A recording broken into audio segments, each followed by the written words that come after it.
Hi friends, இப்போ நம்ம மகாநதி பார்க்க போகிறோம். மகாநதியில் வந்துட்டு அதாவது 3 தேவிகளும் முப்பெரு தேவிகளும் முன்னாடி உட்காந்து நின்று பேசிகிட்டு இருக்காங்க. யாருக்கிட்ட நம்ம சாரதாமா முன்னாடியே வந்து விஜய் கால் பண்ணுறாரு. விஜய் கால் பண்ணுறாருன்னு சொல்லிட்டு சிக்னல் கிடைக்கலன்னு இவங்க வெளியே வந்துட்டாங்க. வந்ததுக்கப்புறமா இதுங்க 2 அடிக்கிறாள். அப்புறம் தாங்க முடியலங்க. அதாவது முப்பெரு தேவிகளில் ஒரு தேவியை தாரத்தை ஒன்று 2 தேவியை பிளான் பண்ணுது. யாருடாது அப்படின்னு சொல்லி பார்த்தா இன்னமும் அவங்களுக்கு தெரியல. நம்ம கங்காவும் யமுனாவுங்க. அவள் தான் வசதியாக வந்தாவளாச்சே, வசதியாகவே வாழட்டுமே, உனக்கு என்னம்மா, உனக்கு எப்போ பாரு உன் 2வது பொண்ணு நல்லா இருக்கணுன்ற எண்ணம் தான் சொல்லிட்டு கழுவி ஊற்ற நீ என்ன நினச்சிக்கிட்டு இருக்கீங்கடி? எப்போ நீங்கள் எல்லாம் தாண்டி சுயநலமாக இருக்கீங்க. அவள் இதுவரையும் ஒரு சுயநலமாக ஒரு விஷயம் கூட பண்ணதில்லடி. அவள் வாழ்க்கையை தொலைச்சிட்டு நிற்கிறாடி அப்படின்னு சொல்ல உடனே யமுனா ஒரு பக்கம் எனக்கு என்ன செஞ்சுட்டீங்கன்னு கேட்க, எங்களை கேட்டால் நீ கல்யாணம் பண்ண நெத்தி அடியாக அடித்தாங்க பார்த்துக்கோங்க, வேறு லெவல் அப்படிங்கிற மாதிரி ஆச்சு. அப்புறம் கோச்சிக்கிட்டு இவங்களாம் கிளம்ப ஆரம்பிச்சிட்டாங்க. நம்ம கங்காவும் உள்ளே போயிட்டாங்கன்னா பார்த்துக்கோங்க.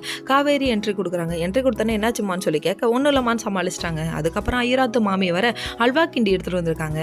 அதுக்கப்புறம் பார்த்தா அந்த அல்வாவை வாங்கிட்டு இல்லை அவர் சாப்பிட மாட்டாருன்னு சொல்ல, உனக்கு இல்லடியம்மா, உனக்கும் தம்பிக்கு சேர்த்துடியம்மா சாப்பிட்லாமான்னு சொல்லிட்டு இருக்க டைமில் நம்ம விஜய் என்றீங்க. விஜய் வந்ததே தெரியாமல் எப்படியாவது வீடை காலி பண்ண வைக்க பிளான் பண்ணாங்க. கடைசியில் முடியலங்க. விஜய் இருந்துட்டு நீ எதுக்கு இப்படி பிளான் பண்ணுற, அதாவது தாத்தா கிட்ட சத்தியம் பண்ணி கொடுத்துறேங்கன்னு உளறிடுச்சு. என்னால் உளராமல் இருக்க முடியல. ஆமாம், இந்த விஷயத்த மட்டும்தானா, இதே கன்சுவாக இருக்குங்கிற விஷயத்தெல்லாம் அடைக்கடைக்கு வச்சுருந்தீங்க. சரி, இதெல்லாம் ஒரு பக்கம் இருந்தாலுமே அதுக்கப்புறம் நம்ம விஜய் இருக்காரே, அவர் ஒரே வார்த்தையாக சொல்லிட்டாரு, பாட்டிக்காக நீ யோசிக்காதமா, நான் வரவே மாட்டேன்னு சொல்லிட்டு நம்ம காவேரியை கூட்டிக்கிட்டு வெளியில் போயிருக்காருங்க. அதாவது எப்படியாவது டின்னர் சாப்பிட வச்சு கூட்டிகிட்டு வரலான்னு சொல்லிட்டு. ஏன்னா இந்த டைமில் எவ்வளோ நெகட்டிவிட்டியோடு அவங்க உட்காந்துருப்பாங்க. அதனால் அவங்க மூட தெரிஞ்சுக்கிட்டு அப்படி இப்படின்னு கொண்டு போய் டைவர்ட் பண்ணலான்னு சொல்லிட்டு இவர் கூட்டு போகிறாருன்னா பார்த்துக்கோங்க. இப்படி விழுந்து கவனிக்கிற புருஷன் கிடைக்க கொடுத்ததாமா நீ வச்சிருக்கணும். அது மட்டுமா, இது பிடிச்சிருக்கு அது பிடிச்சிருக்குன்னு பொண்டாட்டிக்கு பார்த்து ஆர்டர் பண்ணுறாரு. அடேங்க அப்பா, சிறந்த குடிமகன்ப்பா, சிறந்த புருஷன்ப்பா.